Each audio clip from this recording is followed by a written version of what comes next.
Kuwa tukiangalia sikukuu za Bwana ambazo aliziamurisha wana wa Israeli kuziadhimisha. Kila taifa, kama vile wale waliokuwa katika mtandao siku ya Jumatano watakumbuka, tulisema kila taifa lina sikukuu zake. Hata hapa kwetu Kenya tuko na sikukuu zetu ambazo tunaziadhimisha. Zinatukumbusha matukio maalum na watu maalum ambao wamekuwa katika historia yetu. Bwana Yesu asifiwe. Amen. Tofauti yetu na taifa la Israeli ni kwa sababu taifa la Israeli ni taifa lililotawaliwa moja kwa moja na Mungu. Bwana asifiwe. Kile ambacho kinaitwa kwa kimombo a theocracy. Ni taifa ambalo linatawaliwa moja kwa moja na Mungu. Na kwa hivyo sikukuu za Israeli ni Mungu mwenyewe aliziamurisha. Na kama kitu kimeamrishwa na Mungu, kimetengwa kwa ajili ya Mungu, kinakuwa kitakatifu. Chochote tulishapitia hayo. Chochote ambacho kimetengwa kwa ajili ya Mungu kinakuwa. Kwa hivyo kama siku imetengwa kwa ajili ya Mungu inakuwa ours is, zetu zitakuwa holidays. Holy days. Lakini zao zitakuwa holy days. Kwa sababu zimetengwa na Mungu. Bwana asifiwe. So sikukuu hizi za Waisraeli ni siku takatifu kwa sababu zimetengwa na Mungu. Na jambo lingine ni kwamba anapozitenga siku hizi takatifu, sio tu kwa sababu ya Waisraeli anazitenga, lakini kupitia kwa siku hizi Mungu anaachilia kwa njia ya kinabii mambo yatakayofanyika yatakao ukamilisha ukombozi wa watu. Bwana asifiwe. Amen. In these holidays, God is releasing or revealing a prophetic calendar of redemption. Bwana asifiwe sana. Ni forecast. Ni kama vile tunasikilizaga watabiri wa hali ya hewa. Wanasema kutanyesha, kutakuwa kiangazi, kutatokea mitetemeko ya ardhi na mambo kama hayo, na tunajitayarisha kwa sababu ya mambo hayo. Ijapokuwa wao ni watu na wanaweza kukosea. Mambo yanaweza kubadilika kusiwe vile walisema. Lakini kama Mungu amesema, hakuna kitu kinaweza kutokea kikabadilisha. Kwa hivyo kile ambacho Mungu, huu ni utabiri wa ukombozi ambao Mungu aliuachilia, na hakuna kitu kinaweza kubatilisha isifanyike vile Mungu alisema. Hiyo ndio kwa maana ni muhimu kujifunza ama kuziangalia sikukuu hizo. Bwana Yesu asifiwe. Na ni muhimu kujua ya kwamba kama vile lisemalo neno la Mungu katika kitabu cha Wakolosai 2, Wakolosai 2 mstari wa 16 na 17 inaongea kuhusu siku takatifu za Waisraeli na inasema zilikuwa kivuli. Colossians 2:16 15 and 16 inasema, let no man therefore judge you in meat or in drink or in respect of a holy day, or in respect of a holy day or of the new moon. Utakuta hiyo new moon pia it was a holy day, all of the Sabbath days. Verse 17 inasema, which are a shadow of things to come, but the body is of Christ. Amen. Inasema siku takatifu za Waisraeli, siku takatifu za Bwana ambazo aliamrisha Waisraeli kuziadhimisha, zilikuwa kivuli cha mambo ambayo yatakuja katika Kristo. Bwana asifiwe sana. Ndio kwa maana mambo hayo ni muhimu tunapojifunza.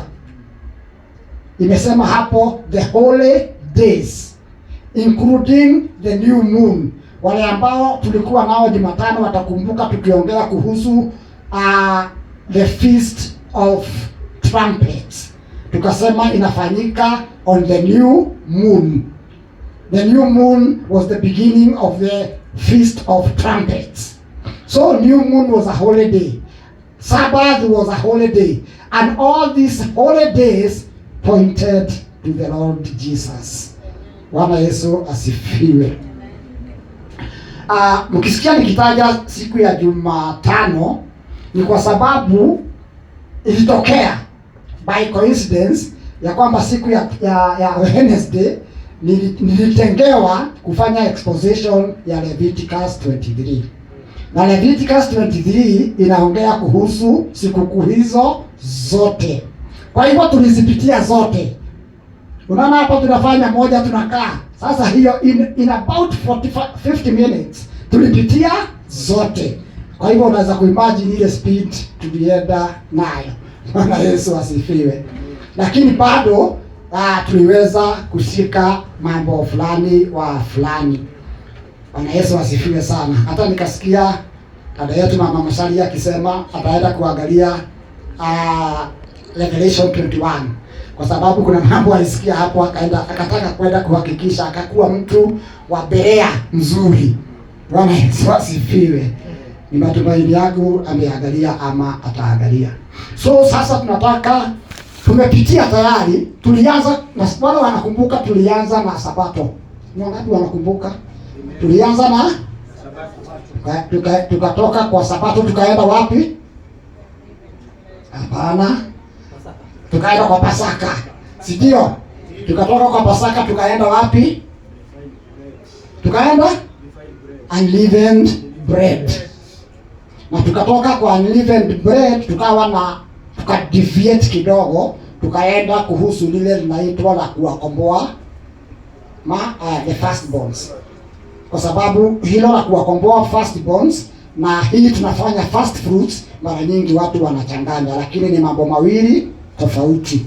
So tukatoka kwenye safari yetu kidogo, deviate, tukaenda kuwakomboa malimbuko ama firstborn. Si mnakumbuka hayo? Na sasa tunataka tufanye ile ya malimbuko hasa. Kuwakomboa firstborns haikuwa feast. It's not one of the 7 feasts. Hiyo ni kando. Lakini katika msururu wa feast tunaanza na Pasaka, tunaenda na unleavened bread, alafu tunaenda kwa the first fruits. Kwa hivyo leo tuko katika sikukuu ya malimbuko. Waisraeli kwa lugha yao waliita Habikurim. Na imeandikwa kwenye kitabu cha Walawi 23 mstari wa 9 hadi wa 14, na maelezo zaidi pia katika Kumbukumbu la Torati sura yake 26 mstari wa 1 hadi ule wa 10. Sikukuu hizi ni ngapi kwa jumla? Ni 7, si ndio? Sikukuu hizi kwa jumla ni 7. Na ukizitazama vizuri zinatimizwa katika kipindi cha miezi 7. Zinatimizwa katika kipindi cha miezi 7. Ni sikukuu 7 zinazotimizwa na kipindi cha miezi 7 inaishia kwa mwezi wa 7. It is about completeness. It is about completeness. Ndio kwa maana tulisema ama tutakuja kuona ile sikukuu ya Tabernacles tuliitaja kama a completeness. Bwana Yesu asifiwe. So sikukuu ya malimbuko imeanzishwa katika mambo ya Walawi kama nimesema, na ilikuwa mojawapo ya sikukuu za Bwana alizoziwekea Israeli. kinabii siku hii ama sikukuu hii ilielekeza kwa ufufuo wa Bwana Yesu Kristo na ufufuo baadaye wa walio wake. The feast of the first fruits pointed, ilielekeza kwa ufufuo, the resurrection of Jesus Christ, and later the resurrection of his saints. Hiyo ni muhimu kushika. Na ukiangalia kwenye kitabu cha Wakorintho sura yake ya 15 mstari wa 22 hadi ule wa 23 inasema hivi: kwa kuwa kama katika Adamu wote wanakufa, vivyo hivyo katika Kristo wote wanahuishwa, lakini kila mtu kwa zamu yake. Limbuko ni Kristo, baadaye walio wake katika kuja kwake. Anasema the first fruits is Christ. Christ is the first fruits, and later baadaye wale walio wake. Kwa sababu first fruit inamaanisha kuna mavuno, ama sivyo? First fruit inasema kuna mavuno. So Christ is the first fruit. Yeye ndiye malimbuko yanayoashiria ya kwamba kutakuwa na mavuno. Ni limbuko kutoka kwa waliokufa, kumaanisha kutakuwa na mavuno mengi kutoka kwa waliokufa. Bwana Yesu asifiwe. So umuhimu wa kihistoria katika jambo hili ni kwamba iliwakumbusha Waisraeli ya kwamba Mungu aliwakomboa toka utumwani Misri. Walikumbuka katika kuadhimisha sherehe hii ya kwamba Mungu aliwakomboa ama waliwatoa kwenye utumwa wa Misri na akawaingiza katika nchi ijayo maziwa na asali, yani nchi ya utele. Aliwatoa katika nchi ya utumwa akawaingiza katika nchi yao wenyewe ambao ni nchi ya utele. Bwana asifiwe. Na ya kwamba Mungu ndiye chanzo cha baraka na ongezeko lao lote. Mungu ndiye aliwabariki na kuwaimarisha na kuwaneemesha na kuwastawisha. Ilikuwa ni sikukuu kumbusha mambo hayo yote. Ndio kwa maana, kwa sababu ile nchi ni Mungu aliwapatia. Ile nchi si yao, ni Mungu aliwapatia. Wameipokea kutoka kwa Mungu. Na mara nyingi Mungu alipokuwa akinena kuhusu nchi hiyo, aliitaja kama nchi yake. Na kwa sababu aliwapatia, akawaambia, all the first fruits of this land you shall give to me. Ni kama vile mtu anaweza kukupatia shamba lake, akwambie ukivuna utakuwa ukinipa mimi, sitakuwa nikikuitisha, lakini ukivuna utakuwa ukinipatia sehemu fulani. Sasa wewe ukivuna sitakuwa ukimpatia. So that is what God did with the children of Israel. Ukiangalia Kumbukumbu la Torati 26 mstari wa 8 hadi wa 10, nasema Bwana akatuleta kutoka Misri kwa mkono hodari, naye ametutia mahali hapa, akatupa nchi hii, nchi ijao maziwa na asali, na sasa tazama nimeleta malimbuko ya nchi.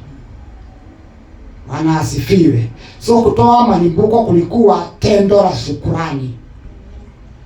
Tendo la shukrani na kukiri ukombozi ambao Mungu aliwakomboa. Na pia lilikuwa ni tendo la imani, kuonyesha ya kwamba ijapokuwa hawajavuna mavuno kamili, lakini wana imani ya kwamba wamepokea hayo mavuno kutoka kwa Mungu. Bwana asifiwe.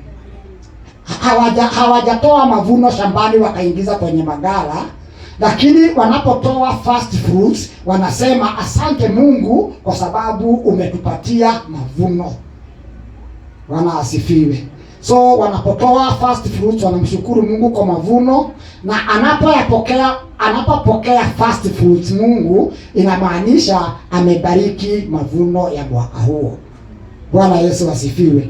So first fruits ilikuwa ni hakikisho, kama tutakavyoona mahali pengine. First fruits ilikuwa ni assurance, hakikisho ya kusema ya kwamba mavuno yapo. Bwana Yesu asifiwe. Tuendelee. Na katika first fruits tumesikia ni mavuno, ni mambo yanayotokana na ukulima, ama sivyo? It's agriculture. Na katika mavuno, upanzi na mavuno yanaongelea sana kuhusu ufufuo. Mavuno yenyewe yanahubiri ufufuo, kwa sababu mbegu inayopandwa ni lazima ife. Hasa hapa tunaongelea kuhusu mavuno ya shayiri. Inapopandwa mbegu ya shayiri ama mbegu yoyote ile, hata ya mahindi na ya maharagwe, lazima ife. Lakini katika ufu ule wa hiyo mbegu moja kunatoka uzima mpya, na sio uzima mpya tu, lakini ni uzima mpya kwa utele. Bwana asifiwe. Kwa hivyo mavuno yanaongelea moja kwa moja katika ufufuo. Ni kana kwamba ile mbegu iliyopandwa ikafa ikaoza, ni kana kwamba imefufuka kwa utukufu ambao hata haikuwahi kuwa nao. Bwana Yesu asifiwe sana. So mavuno yenyewe yanahubiri ufufuo. Mbegu lazima ipandwe, ife na kuoza kabla ya kuzaa uzima mpya. Na Bwana Yesu alitimiza kanuni hii kupitia mauti yake. Alitumia kanuni hii kuelezea kifo chake. Yeye mwenyewe akasema, Yohana 12 mstari wa 24, amini amini nawaambia, chembe ya ngano isipoanguka katika nchi ikafa, hukaa peke yake, bali ikifa huzaa matunda mengi. Huyu ni Bwana Yesu akiongea kuhusu mauti yake. Anapeana mfano wa mavuno. Hivyo sikukuu ya malimbuko haikuwa tu ni mambo ya kilimo, ilikuwa ni ufunuo wa kinabii. Ilikuwa ni ufunuo wa kinabii. Bwana Yesu asifiwe. Na tulipoongea kuhusu unleavened bread, tuliona hatimaye unleavened bread iliongea kuhusu the taking away of sin, ya kwamba Bwana Yesu atakuja kuondoa dhambi. Kwa sababu the feast of unleavened bread, waliamriwa Waisraeli waondoe chachu yote kutoka kwa makao yao, ikatupwa, ikiashiria vile Bwana Yesu atakuja kuondoa dhambi. Sasa sikukuu ya malimbuko iliashiria kufufuka kwa Bwana Yesu na pia kufufuka kwa wateule wake. Malimbuko ni nini? Tulishaongea tukasema malimbuko ni sehemu ya kwanza iliyoiva ya mavuno. Tunapopanda mavuno yote hayakui tayari na kuiva the same day. Kuna yale yanatangulia kuiva na kuna yale yanasalia mwisho, lakini ili mavuno yote yafanywe, hamwezi kufanya kama bado kuna mengine hayajaiva, kwa sababu mnataka mvune once, si ndio? Kwa hivyo kuna zingine zitakuwa zimeiva mwanzo mapema. Hizo ndizo zinaitwa first fruits. Zingine zitaiva kwa ujumla sana, lakini kuna zingine bado zitabaki kuiva mwisho. Sasa mnapotoa first fruit kwanza, Hata kama mavuno kwa ujumla yameiva, lakini kumebaki zingine, hamutengi siku ya mavuno. Mnangojea zile zimejivuta kidogo nazo ziive, ili siku ya mavuno mvune yote. Kwa hivyo first fruit ni zile za mwanzo ambazo zimeiva, ndizo zilikuwa zinatolewa katika sikukuu hii ya mavuno. Na mavuno yalipepereshwa mbele za Bwana na kukubaliwa. Mavuno yalipepereshwa mbele za Bwana na kukubaliwa. Ilimaanisha kuwa mavuno yote yamekubaliwa. Yalikuwa hakikisho ama amana ya mavuno kama vile tulivyosema. Na Warumi 11 mstari wa 16 inasema, kama limbuko ni takatifu, kadhalika na donge lote pia. Na hiyo ni tabia ya malimbuko, ya kwamba malimbuko huamua hali ya mavuno yote. Malimbuko huamua hali ya mavuno yote. The quantity of the first fruit, wingi wa malimbuko na hali, quality ya malimbuko inaonyesha vile mavuno yatakuwa. Ndio kwa maana hata kabla ya malimbuko kutolewa, utakuta for example katika upanzi wa mahindi, watu wakisema mwaka huu mahindi imebeba kubeba, na ni kubwa, lakini haijafika wakati wa mavuno, kwa sababu malimbuko yanaonyesha wingi na quality ya mavuno yote. Hiyo ndio the principle of the first fruit, ama kanuni ya first fruit. So first fruit ilikuwa inatolewa kwa Bwana katika, sio kutamwa, lakini ni katika kumuonyesha. Ni kama wave kupeperushwa mbele za Bwana. Na yalikuwa yanapeperishwa mbele za Bwana kwa sababu tumesema hasa hili nilikuwa ni mavuno ya shayiri. Ilikuwa inatolewa mimea ya shayiri kadhaa, sio kamumea kamoja. Ilikuwa inatolewa mimea kadhaa ya shayiri, inafungwa. Na mambo haya yote ni muhimu, yanafungwa nini pamoja, sio kamumea kamoja, ni mimea mingi. Sasa ni kama vile tunatengeneza kifagio, kinatengenezwa na tumiti twingi, alafu inafungwa pamoja, si ndio? Tunajua hiyo fagio tunafagia nazo. Hizo vitu zinatengeneza kifagio, inatolewa mingi, inafungwa pamoja, wakati mwingine inafungwa na kampira ndio itengeneze kifagio. So walikuwa wanafunga those stalks, hizo mimea ya shayiri inafungwa pamoja, inakuwa kitu kikubwa ambacho kinaweza kushikwa mbele za Bwana. Bwana Yesu asifiwe sana. So Mungu aliwaamuru Waisraeli wakusanye mashina ya nafaka, wayafunga pamoja kuwa mganda. Mganda ndio tunaita the sheaf. Kitu kimefungwa kama hivyo, nimepeana mfano wa kifagio, alafu wamlete huo mganda huo kwa kuhani. Naye kuhani aipeperushe mganda mbele za Bwana. Na kufanya hivyo siku iliyofuata Sabato. Sio siku yoyote, ni ile siku iliyofuata Sabato.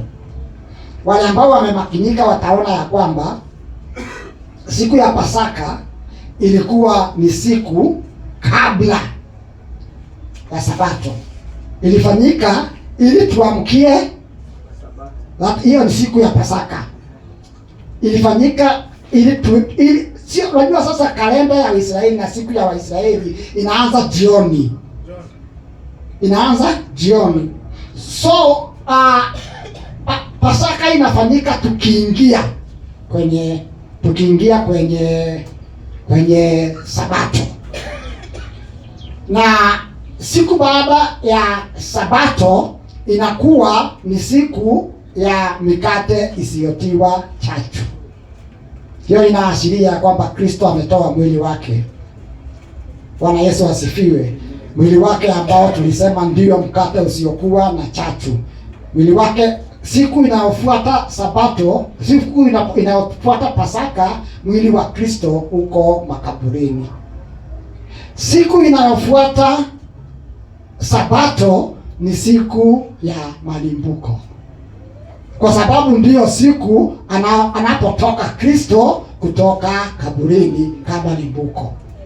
Bwana Yesu asifiwe sana. Unaona vile zinaingiana hivyo, na lazima sasa malimbuko yaletwe siku baada, the day after Sabbath. Kwa kawaida Sabbath ya Waisraeli inaingiana na siku katika kalenda yetu, siku ya Saturday. Ndio kwa maana utakuta wale wa Sabato wanaheshimu siku ya Jumamosi kama Sabato yao. Kwa hivyo siku baada ya Sabato ni siku gani? Inaingiana na siku yetu ya Jumapili. Bwana Yesu asifiwe sana. Hiyo inamaanisha Yesu alifufuka siku ya kwanza ya juma, ambayo inalingana na Sunday katika kalenda ya Kirumi. Hiyo imeeleweka? Amen. Ndio siku ya malimbuko. Kwa kuwa sikukuu ya Sabato ilikuwa siku ya saba, mganda ulipeperishwa siku ya kwanza ya juma, yaani Jumapili katika kalenda yetu. Na wakati huu una muhimu mkubwa kama nilivyosema wa kinabii, kwa sababu ili kutimiza zile sikukuu za Waisraeli lazima Kristo atimize kila kitu ambacho kilikusudiwa katika sikukuu hizo. Asipotimiza basi hatakuwa ametimiza sikukuu hiyo. Kwa hivyo mganda unatolewa siku ya kwanza ya juma. Kristo anatimiza sikukuu hii kwa njia gani? Anatimiza sikukuu hii kwa njia gani? Mwanzo kabisa alifufuka siku ya kwanza ya juma. Siku ile Waisraeli walikuwa wapeperushe mganda wa malimbuko on the first day of the week, the day after the Sabbath, when Israel was to wave the sheaf of the first fruits. Siku hiyo ndiyo Bwana Yesu alifufuka. Bwana Yesu asifiwe sana. Na hiyo tunaweza kuiona katika Yohana 20 mstari wa kwanza, na inasema hata siku ya kwanza ya juma, wakati Mariamu alikwenda kaburini mapema, ndio walikuja kugundua kumbe Bwana Yesu hayuko makaburini, amefufuka. Mathayo 28 mstari wa kwanza, hata Sabato ilipokwisha, alfajiri ya siku ya kwanza ya juma, ndipo Bwana Yesu alifufuka. Bwana asifiwe. Sikukuu ilitimilika katika Kristo kwa usahihi kamili. Katika kufufuka kwake siku ya kwanza alitimiza sharti la Mungu katika sikukuu ya malimbuko ya kwamba yatolewe siku ya kwanza ya juma, yani siku baada ya Sabato. Hiyo imeeleweka? Imeeleweka hiyo? Amen. So Kristo ni limbuko la ufufuo. Dhamana ni limbuko la ufufuo, na ni hakikisho, ni assurance, ni dhamana ya kwamba kutakuwa na ufufuo. Tumesema malimbuko pamoja na kutolewa kama sadaka iliashiria ya kwamba kuna mavuno yako.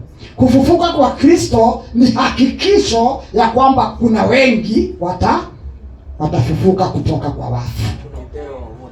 Amen. Ni hakikisho ya kwamba tugojee kuona ya kwamba malimbuko yametolewa. Sasa tugojee mavuno, kwa sababu mavuno yako. Bwana asifiwe sana. Amen. So ni dhamana ya ufufuo ujao, na dhamana hiyo ni mfano na hakikisho la mavuno kamili. Pia anatambuliwa kama mzaliwa wa kwanza wa wafu. Kristo anatambuliwa kama mzaliwa wa kwanza wa wafu. Hiyo inamaanisha kama yeye ndiye mzaliwa wa kwanza, kuna wazaliwa watakuja baadaye. Ni mzaliwa wa kwanza wa wafu. Haya, mganda kama nilivyosema ulihusisha wengine, sio kamera kamoja, ni mimea mingi imefungwa pamoja. Na ilibidi ili Kristo awe that chief, awe ule mganda, ni lazima kama atatimiza hata tikizwa mbele za Mungu akiwa moja. Sio? Wanaasifiwe. Kwa sababu malimbuko sio mmea mmoja, ni mimea kadhaa imefungwa bando ndio ipeperushwe mbele za Bwana.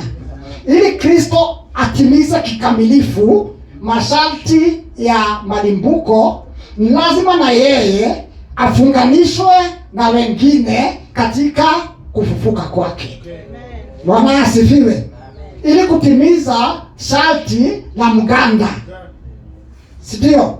Ili kutimiza sharti la mganda, lazima na yeye aunganishwe pamoja na wengine katika kufufuka kwake.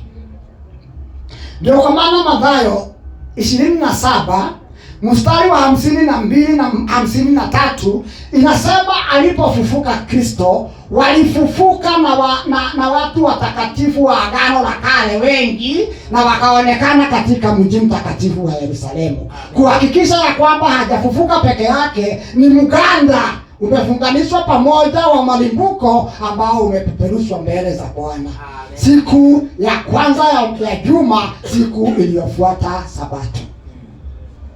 Can you see that now?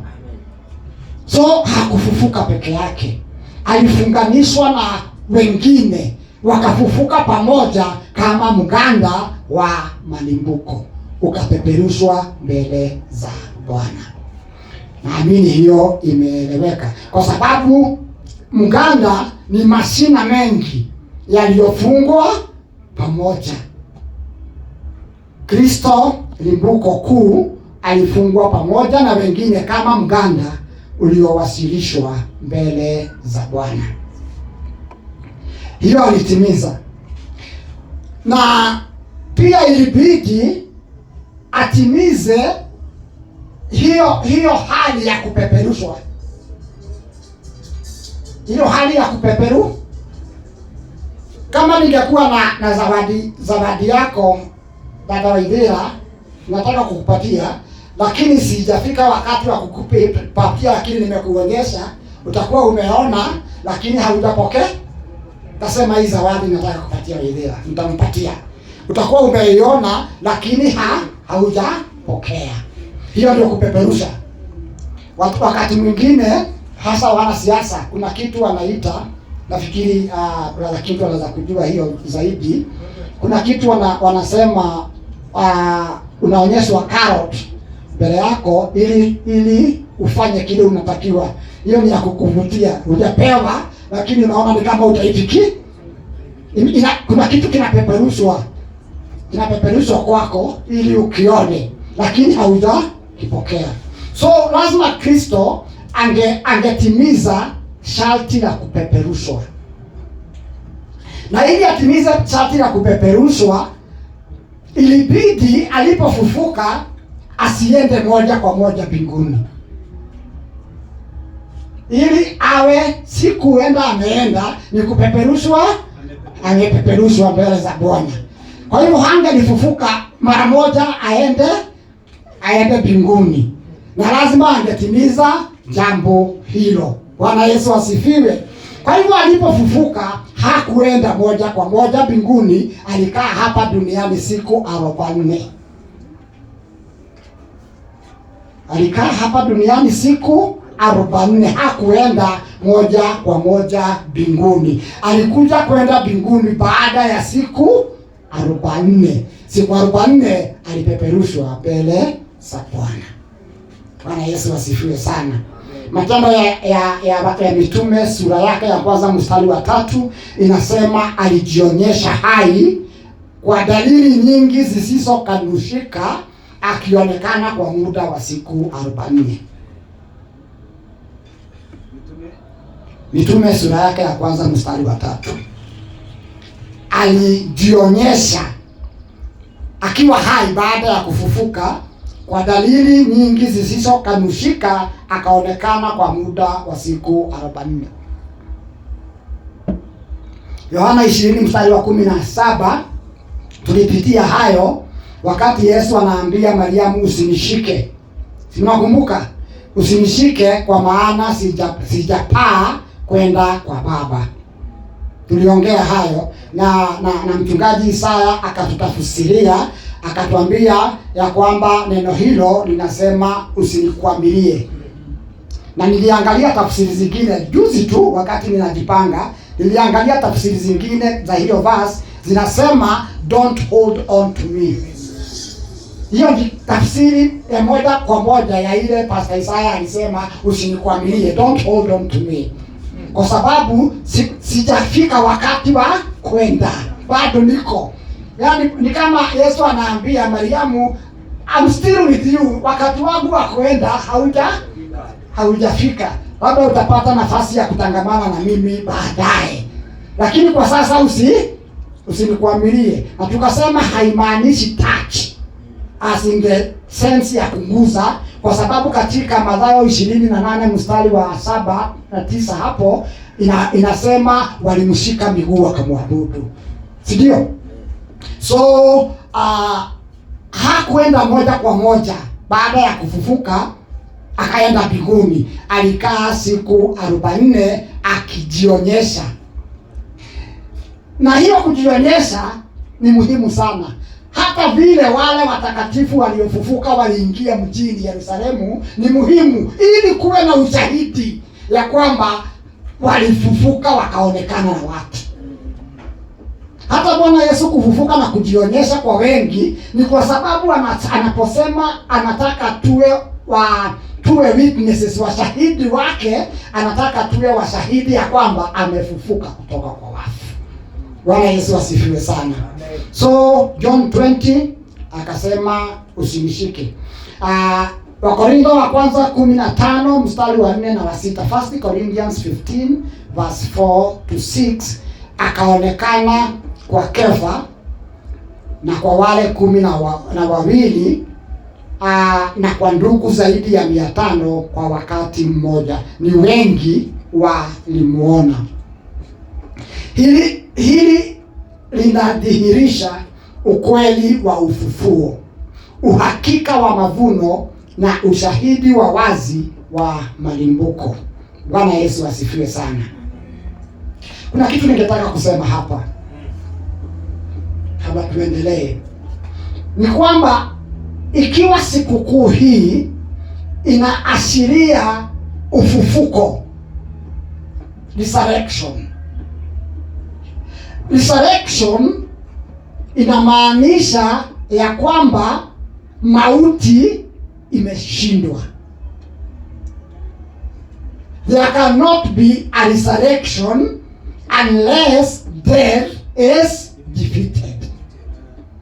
Unless death is defeated, there cannot be any resurrection. Hiyo ni kweli ama si kweli? Kwa hivyo kama sikukuu hii iliashiria ufufuo wa Kristo na walio wake baadaye, sikukuu hii hatimaye inaongelea kushindwa kwa mauti. Bwana asifiwe. Not just resurrection, because resurrection is the defeat of death. Kwa hivyo sikukuu hii hatimaye, ultimately, speaks about the defeat of death. Because resurrection is a confirmation that death is defeated. Sindio? Ufufuo ni hakikisho ya kwamba mauti imeshindwa. Bwana asifiwe sana.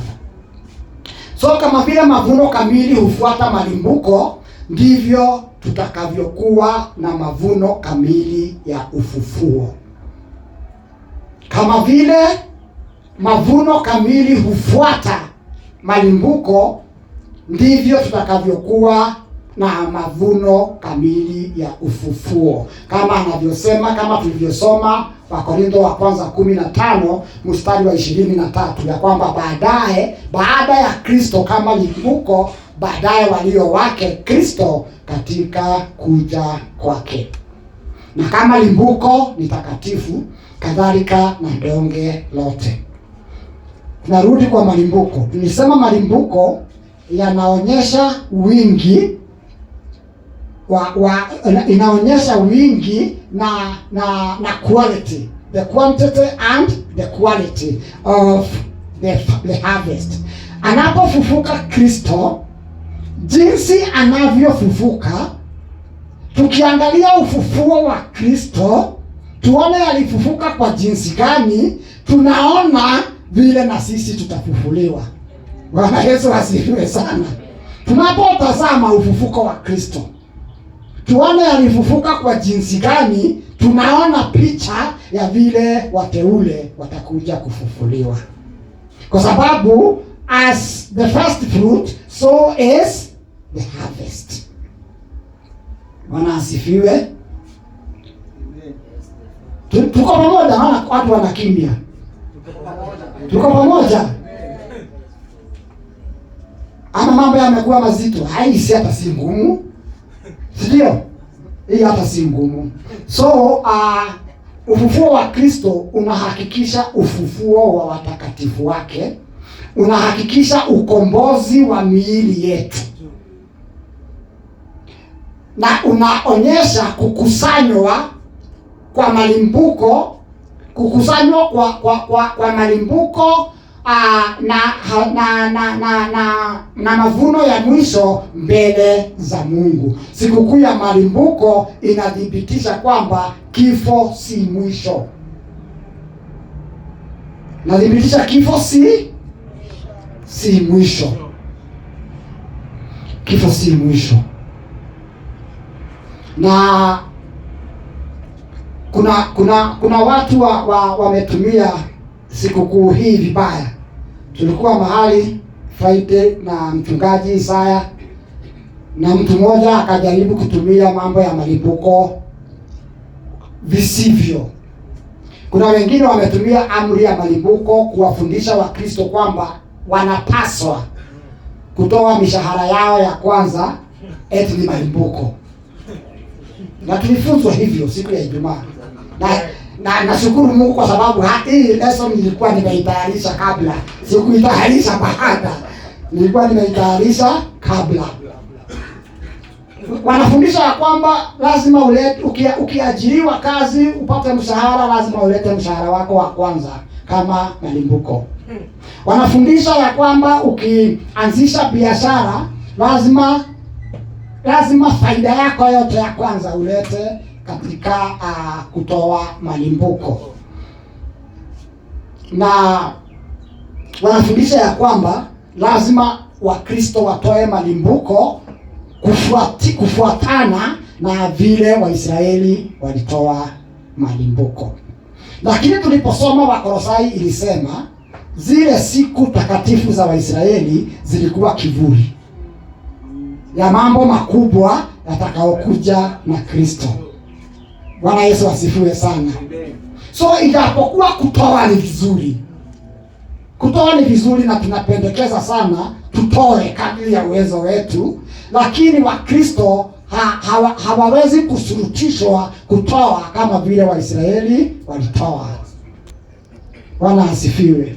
Kutoa ni vizuri, lakini sio kwa sheria kama vile Waisraeli walilazimishwa kutoa. Walilazimishwa kutoa. Utoaji katika Agano Jipya ni wa hiari. Mtu anakusudia kutoa na anatoa kwa furaha. Unajua ukitoa kitu ambacho haukukusudia na si kwa hiari, hauwezi kutoa kwa furaha. Utatoa kama vile tunalipa kodi. Hakuna mtu nimepatana na yeye akishangilia ati vile ametoa kodi. Bali kuna mtu anashangilia ati ametoa kodi. Anaenda akitikiza kitu anasema lakini hapo nimenyanyaswa. Sasa tunasema hata tulibatiza kiongozi wetu Zakayo kwa sababu ya kodi. Hata hapendi kutoa kodi. Lakini Mungu anataka mtu atoe kitu ambacho amekusudia moyoni, ameamua atatoa ili atoe kwa furaha. Lakini wale walilazimishwa. Ndio kwa maana Mtume Paulo anasema Wakorintho wa pili 9 mstari wa 7, kila mtu na atende kama alivyokusudia moyoni mwake. Si kwa huzuni wala si kwa lazima. Utoaji katika Agano Jipya una sura mpya. Kama mambo mengi katika Agano mpya yana sura mpya, unabii katika Agano Jipya una sura mpya. Bwana asifiwe. Katika Agano Jipya hata ukuhani una sura mpya. Si ndio? Mambo yote katika Agano Jipya yana sura mpya. Hata utoaji katika Agano Jipya una sura mpya. Mambo katika Agano Jipya hayana sura ya sheria, yako na sura mpya, sura ya Bwana Yesu. Bwana Yesu asifiwe sana. Amen. Giving in the New Testament has a new face, the face of Jesus Christ. Amen. So utakuta ya kwamba matumizi mengine ya malimbuko katika maandiko ni kwamba linatumika katika context tofauti, na lazima context hizo zitafsiriwe kwa uangalifu. Lakini kabla nifike hapo, ningetaka kurudi nyuma kidogo niseme ya kwamba tumeona ya kwamba ufufuo wa Kristo unahakikisha ufufuo wa watakatifu wake na ukombozi wa miili yetu. Because that is important. Nafsi zetu tayari zimekombolewa. Nafsi zetu tayari zimekombolewa. Lakini miili yetu hii haina matumaini, miili hii, ya kuingia katika umilele wa Mungu. Haina.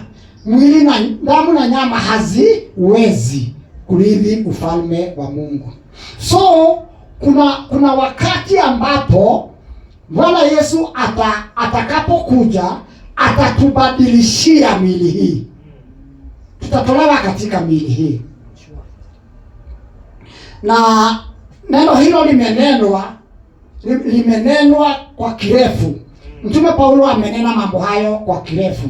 Anasema vile tunamtarajia Mwokozi kutoka mbinguni ambaye atatubadilishia miili yetu ifanane na mwili aliyofufuka nao. Amen. Mwenye utukufu.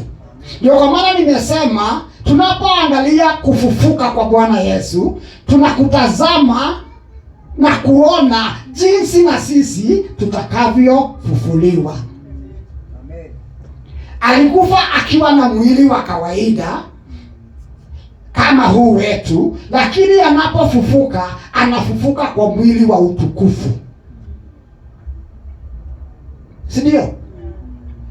Katika kufufuka kwake alikuwa anaapia na kudisapia atwili. Si ndio? Anaonekana na kutoweka atwili.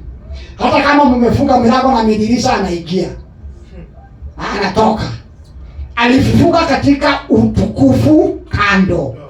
Bwana Yesu asifiwe sana. Na sisi pia tutakuja kufufuliwa katika utukufu wa namna hiyo. Ndio imeitwa ukombozi wa miili yetu. Paulo anasema Wakorintho ni wa pili 5 ama 4, anasema tunaishi katika hii miili yetu kama ndani ya hema. Na tunajua ya kwamba hii hema ikiondolewa tutavikwa mwili mwingine ambao si wa hapa duniani, ni mwili wa kiungu. Amen. Bwana Yesu asifiwe sana. Amen. So ukombozi wa miili yetu ni kule kubadilishiwa miili yetu iwe na mfano sawa sawa na yule mwili aliyofufuka nayo Bwana Yesu. Amen. Ndio mavuno yafanane na malimbuko. The harvest shall be like the first fruit. Bwana Yesu asifiwe. Hebu na kwenye kitabu cha Wakorintho wa kwanza 15.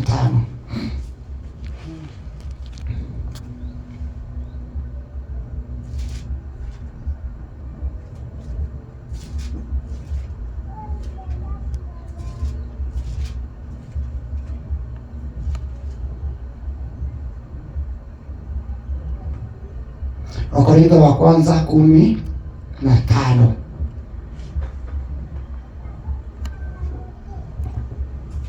Nikuonyesha kitu hapo. Inaongea kuhusu ufufuo wa wafu. Nitasoma na I hope time will allow us. Tasoma maandiko kadha wa kadha. Acha tuanze kuanzia mstari wa 35.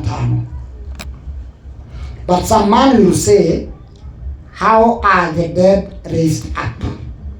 And with what body do they come? Mtu atauliza, wafu wanafufuliwa aje? Wanakuja kwa mwili wa namna gani?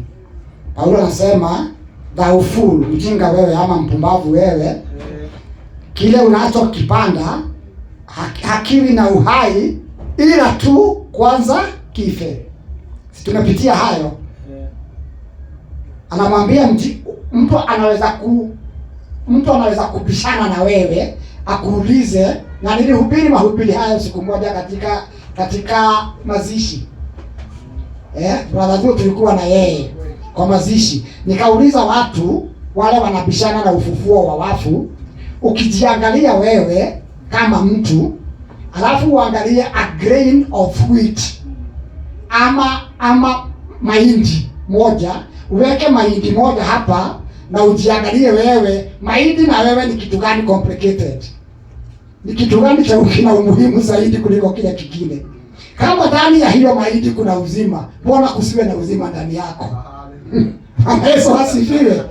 Kama unaweza kuchukua kagano kamoja hivi, uamini katika akili zako na katika ufahamu wako wote, uamini ngano hako kamoja ukikapanda katatokea na uzima mpya. Bwana wewe usiamini unaweza kupandwa na utokee na uzima mpya. Bwana Yesu asifiwe.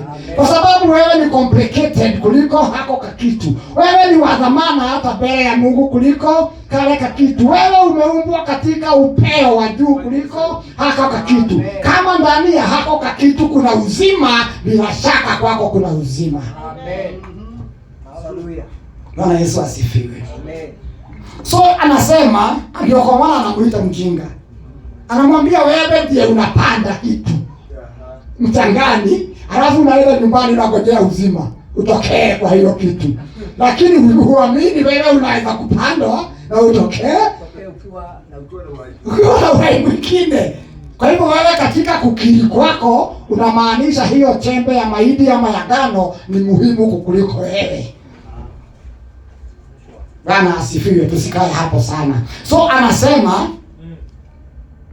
and that which you sow, you do not sow the body that shall come out.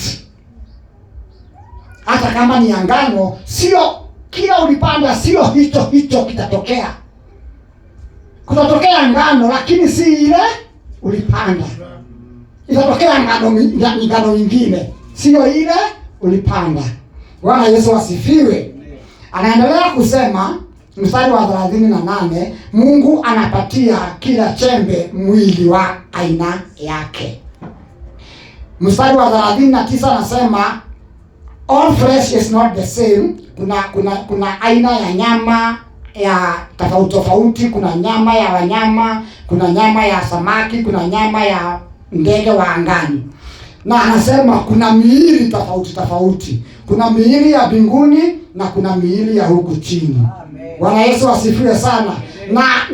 na utukufu wa miili ya mbinguni na miili ya duniani ni tofauti.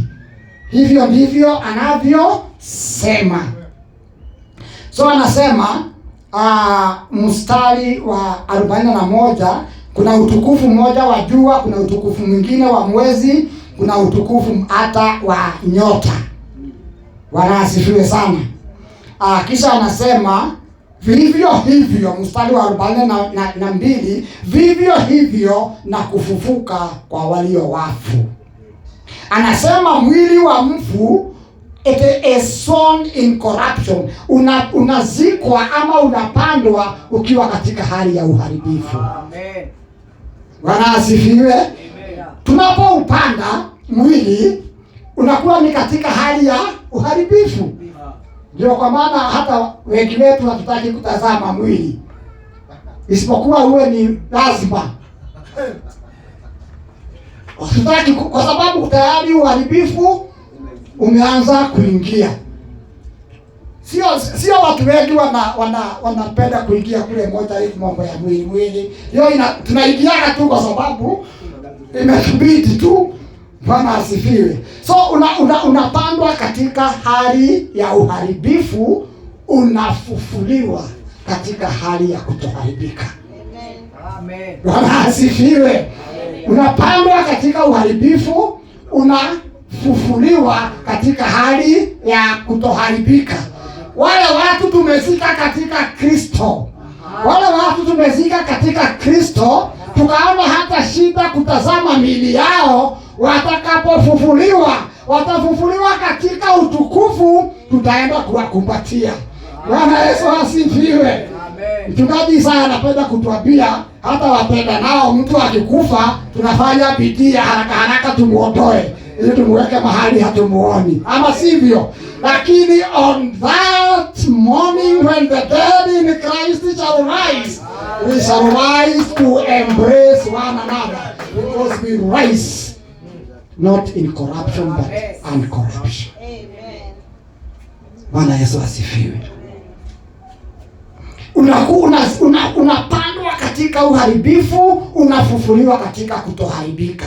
43, unapandwa katika kukosewa heshima, in dishonor. Unapandwa katika kukosewa heshima, unafufuliwa katika utukufu. That is the resurrection of the dead. Unapandwa katika kukosewa heshima, kwa sababu si heshima mtu kuwekwa kwa shimo na kufunikwa na mchanga. Hakuna heshima hapo, si ndio? Lakini anapofufuliwa, anafufuliwa katika utukufu. Anazikwa katika udhaifu wa kiutu wa kawaida wa mwili huu. Anapofufuliwa, anafufuliwa katika uweza wa kiungu. Bwana Yesu asifiwe sana. We are raised up in power. As the first fruit was, so the harvest. Kama alivyofufuka Bwana Yesu kwa uweza wa kiungu katika utukufu, hivyo ndivyo na sisi tutafufuliwa. Bwana Yesu asifiwe. It is sown in corruption, it is sown in dishonor, it is sown in weakness, and it is raised up in power. Unazikwa ukiwa mwili wa kawaida, a natural body. It is raised as spiritual body. Bwana asifiwe. Sisi tunazika mwili wa kawaida, lakini utakapofufuliwa, utafufuliwa ukiwa mwili wa kiroho. Bwana asifiwe. A natural body. There is a natural body and there is a spiritual body. Bwana asifiwe sana. Sasa ruka. Nataka uruke hapo. Uruke hapo uende mstari wa nini? Mstari wa 51. Tuanzie hapo mstari wa 1 tukiteremka. Behold, I show you a mystery. We shall not all sleep, but we shall all be changed. Hata wale hawatakufa, watakuwa hai. Bwana Yesu akija, miili hii itabadilishwa. Si ndio? Hivyo ndivyo anamaanisha. Kisha anaendelea kusema, in a moment kama kufumba na kufumbua macho katika tarumbeta ya mwisho. Na hiyo tarumbeta ya mwisho tutakuja kuiongelea wakati wa Feast of Trumpets. Tuone inamaanisha nini. Wale walikuwa Jumatano labda wanaweza kujua kwa sababu ilielezewa kidogo. In the last trumpet, for the trumpet shall sound and the dead shall be raised incorruptible and we shall be changed. For this corruption must put on corruption. Kuharibika huku lazima kuvae kutokuharibika, and this mortal must put away immortality. So when this corruption shall have put on incorruption, and this mortal shall have put on immortality, then shall be brought to pass the saying that is written, death is what? Death is what? Death is swallowed up in victory. Bwana Yesu asifiwe. Death is swallowed up in victory. The feast of the first fruits speaks about the resurrection of the Lord Jesus and of his saints. But ultimately, the feast of the first fruits speaks about the defeat of death. Death shall be swallowed up in victory. By what? By the resurrection of Jesus Christ and the saints. Bwana asifiwe sana. Amen. So inamalizia kwa kusema hapo, death is swallowed up in victory. Oh death, where is your sting? Tutadhihaki kifo. Tutadhihaki kifo.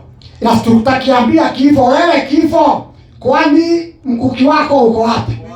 Uko wapi ule mkuki wako ulituhangaisha nao milele?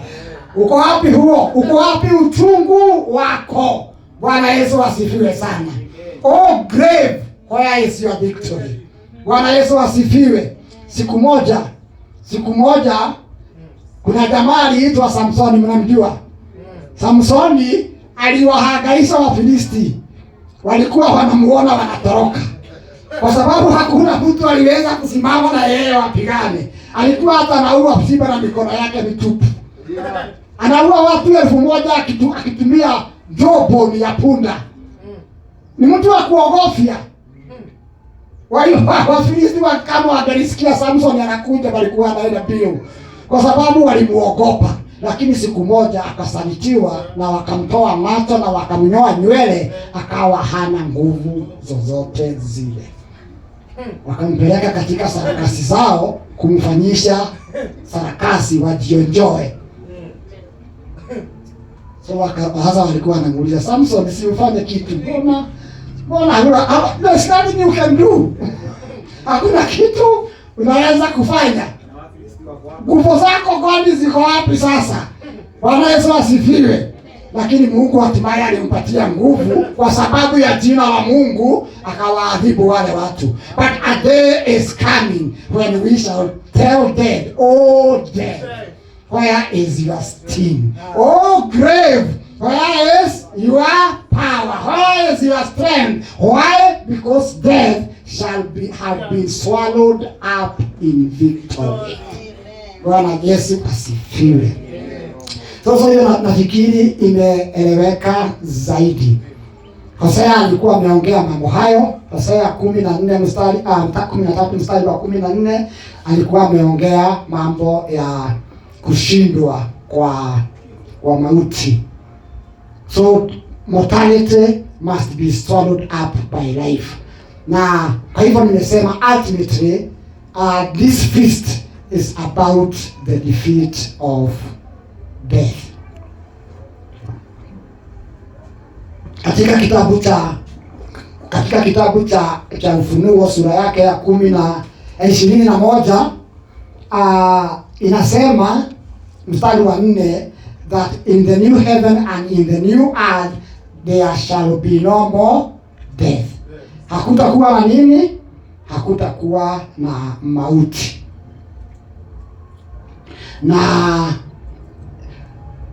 just as the feast, kama vile ile feast ya unleavened bread inaongea kuhusu kuondolewa kwa dhambi. Hii feast ya malimbuko inaongelea kuhusu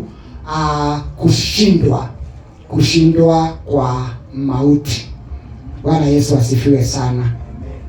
Inaongelea kuhusu kushindwa kwa mauti. Nataka tuendelee kutoka hapo, kwa sababu hiyo ilikuwa ya kuelezea vile mauti inashindwa. Nataka nikimbie nirudi mahali tulikuwa.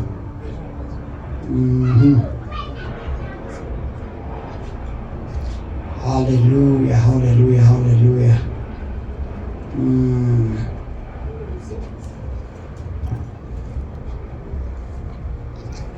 Nataka nirudi mahali tulikuwa. So tumesema the resurrection of the saint, the redemption of our bodies, not of our souls which are already redeemed. Tunapoongea kuhusu the redemption of our bodies, tunaongea kuhusu miili yetu, kwa sababu nafsi zetu tayari zimekombolewa. Warumi 8 mstari wa 23, Wakorintho wa kwanza wa pili tumeongea kuhusu vile miili yetu itabadilishwa, na hata Warumi 8 mstari wa 11 inasema kama roho wa yeye aliyemfufua Kristo anaishi ndani yenu, atahuisha hata na miili yenu. Wafilipi inasema 3 mstari wa 21, he shall change our vile bodies that it may be fashioned like unto his glorious body. Si ndio? Na tumetoka kusoma Wakorintho wa kwanza 15 ambapo ufufuo unaelezewa kwa kina. Na inaongea kuhusu pia the ingathering of the saints. Tumeimba wimbo tukasema when the saints shall be gathering in. Na nafurahi kwa sababu tumeimba nyimbo hata kabla ya hii ambazo ziliashiria kushindwa kwa mauti. Na Daudi alituongoza akasema simba wa Yuda ameshinda kifo, si ndio? Na pia kuna wimbo mchungaji Daniel alituongoza ulikuwa unaongea kuhusu kushindwa kwa mauti, si ndio? So mauti itakuja kushindwa na tutakuja kukusanywa mbele za Bwana. Mathayo 24 sura mstari wa 21 anasema atatuma malaika wake na tutakusanywa kama mavuno. Bwana asifiwe. Tumesema first fruits na the harvest inaongelea mavuno. Kwa hivyo kuna wakati tutavunwa baada ya kufufuliwa na sisi, ndio? So Matthew 24:31 talks about the gathering of the saints. John 14 verse 3 inasema naenda kuwatayarishia mahali, pakikamilika nitakuja niwapokee kwangu, ili nilipo na nyinyi muwe. Bwana asifiwe. Na Wathesalonike wa kwanza kama unaandika waandike 4 mstari wa 14 na wa 17. First Thessalonians 4 verse 14 to 17. Nasema if we believe that Jesus died and rose again, even so them also which sleep in Jesus will God bring with him. Kama tunaamini Yesu alikufa na akafufuka, basi atakapomlete Yesu, Mungu atamlete pamoja na wale ambao wamelala katika Kristo. Bwana asifiwe sana. Tunaamini atawalete pamoja na wale waliolala ndani ya Kristo. Na vile itakavyofanyika imeelezewa sana katika kitabu hicho cha Wathesalonike 4 mstari wa 14 hadi ule wa 17. Kwa hivyo sitaki kurudi sana na saa zetu zimesonga. So the first fruits is an assurance, inatuonyesha ya kwamba kwa hakika tunagojea ufufuo wa wale waliokufa. Bwana Yesu asifiwe. Kama nilivyosema ni kwamba hilo neno first fruits linaweza kutumika katika context ndani ya maandiko ya kumaanisha firstborn. firstborn. Firstborn ni mzaliwa wa kwanza. Neno first fruit linaweza kutumika katika maandiko kwa context tofauti. Tunapolisoma lazima tutafakari linamaanisha hasa context gani. So inaweza kumaanisha firstborn, mzaliwa aliyezaliwa kwanza. Kama vile Warumi 8 mstari wa 29 inaposema wale aliojua kimbele aliwachagua kimbele ili wafananishwe na mwana wake ili yeye awe firstborn ya watoto wengi na baba mmoja, si ndio? Hiyo inamaanisha kuzaliwa kwanza. Katika Wakolosai 1 mstari wa 15 inatumia jina firstborn ama first fruit kumaanisha ukuu, rank ama supremacy ama preeminence. Inasema Christ is the firstborn of all creation. Bwana asifiwe. Is the firstborn of all creation. But let me ask you a question. Was all creation born? Ni viumbe vyote vilivyozaliwa? Hapana. Kwa hivyo inaposema ni firstborn of all creation, inamaanisha yeye ni wa juu sana kuliko viumbe vyote. So hapo hiyo firstborn ama first fruit inamaanisha rank, ukuu, supremacy ama preeminence. Ni kama vile tunaambiwa katika Yakobo 1 mstari wa 18 ya kwamba sisi Mungu alituzaa tena kwa neno la kweli ili tuwe the first fruit of creation.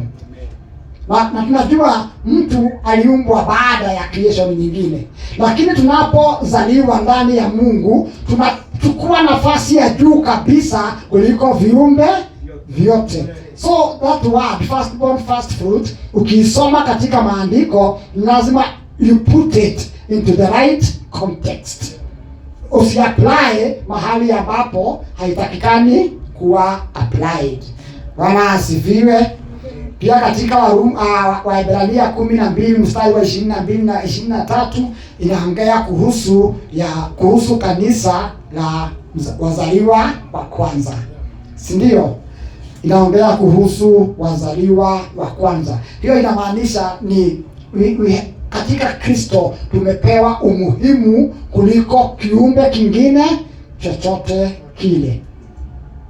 Na yeye kama vile yeye ni mzaliwa wa kwanza, pia hili kanisa linakuwa lina wazaliwa wa kwanza. Bwana asifiwe. Hilo neno pia linamaanisha kile tumesema assurance. Biblia ya King James inatumia neno earnest. Zingine zinatumia down payment. Zingine zinatumia guarantee. Kutafsiri hilo neno la first fruit. Hiyo ni kumaanisha ni katika this context. Ni katika context hii neno hili lilitumika kuhusu mavuno kwenye sikukuu ya first fruits. Walipoleta first fruit, hiyo ilikuwa guarantee ya kwamba mavuno yako. It was the down payment ya kuonyesha mavuno yako. Bwana Yesu asifiwe. Na hiyo ndio inatumika katika ufufuo wa Bwana Yesu, ni hakikisho, ni guarantee, ni assurance ya kwamba ufufuo wa wafu uko. Kwa sababu neno linasema katika Wakorintho hiyo 15 ya kwamba kama hakufufuka Kristo, kama hakufufuka Kristo, imani yenu ni bure. Kama hakufufuka Kristo, imani yenu ni bure na mungali katika dhambi zenu. Inasema Wakorintho 15, si ndio? So kama hakufufuka Kristo, imani ya Kristo ingekuwa bure. Hakungekuwa na matumaini. Ingekuwa bure kabisa.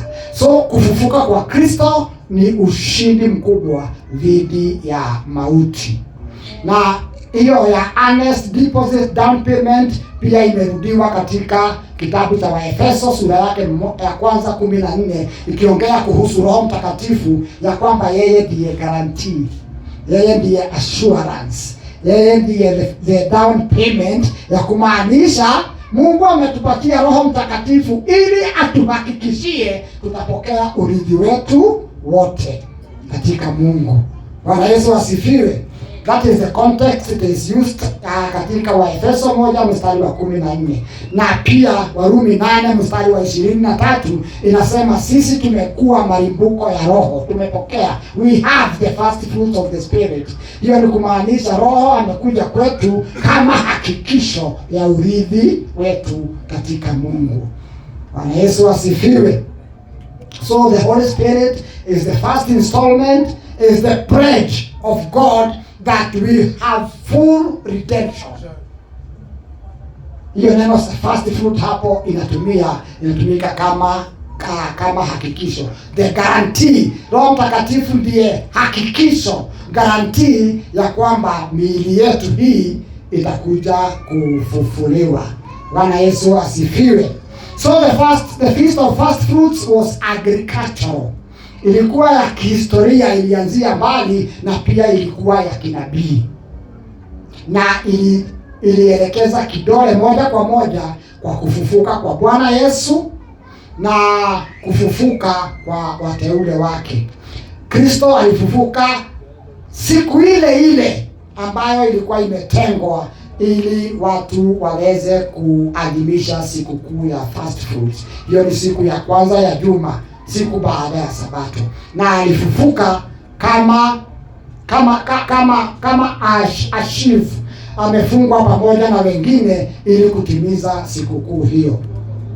Na kwa hivyo hiyo sikukuu haipaswi kutumiwa vibaya ili kuingiza watu katika matendo ya kisheria, hasa kuhusu utoaji wa mali yao. Neno first fruits lazima unapolisoma kila wakati katika Biblia uangalie limetumika kwa jinsi gani, usije ukaitumia mahali ambapo halifai. Bwana Yesu asifiwe. Na kwa kumalizia nasema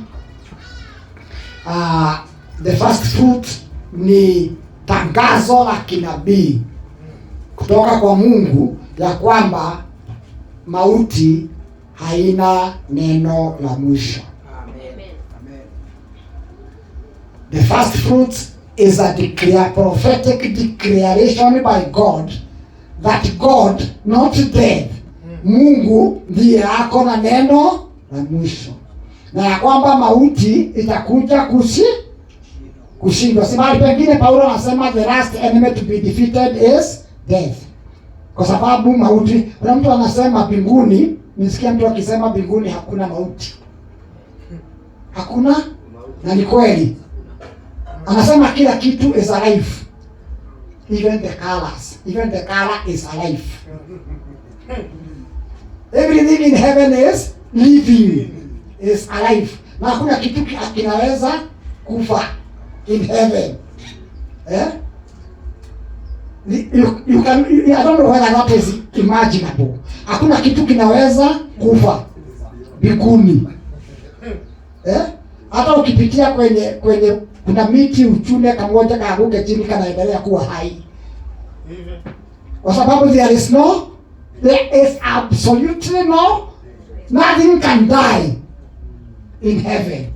And that is a result, hiyo ni matokeo ya kushindwa kwa mauti.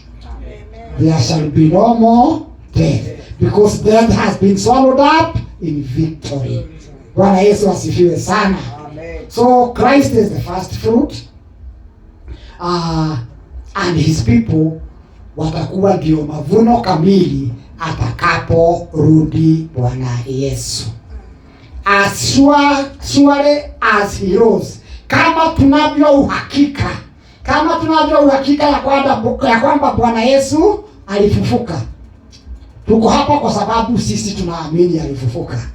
Bwana Yesu asifiwe. Sisi sote tuko hapa kwa sababu tunaamini alifufuka. Lakini leo tumeongezewa kitu kingine, tukaambiwa tuangalie katika maandiko jinsi alivyofufuka. alifufuka akiwa na mwili wa namna gani? Alikuwa na utukufu wa namna gani? Alikuwa na uwezo wa namna gani? Kwa sababu kama alivyofufuka, na sisi tutafufuliwa. Bwana Yesu asifiwe. Bwana awabariki sana. Asante. Karibu mchungaji.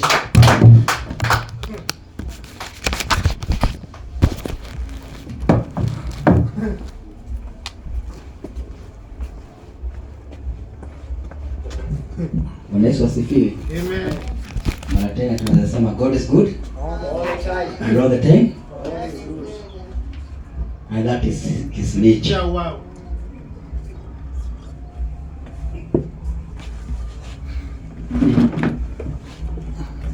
Mimi kuna wakati unafunzanga, mara naona kama unastuka. Unauliza, je, mnaelewa? Lakini wakati inazama zaidi, saa zingine inabidi watu watulie.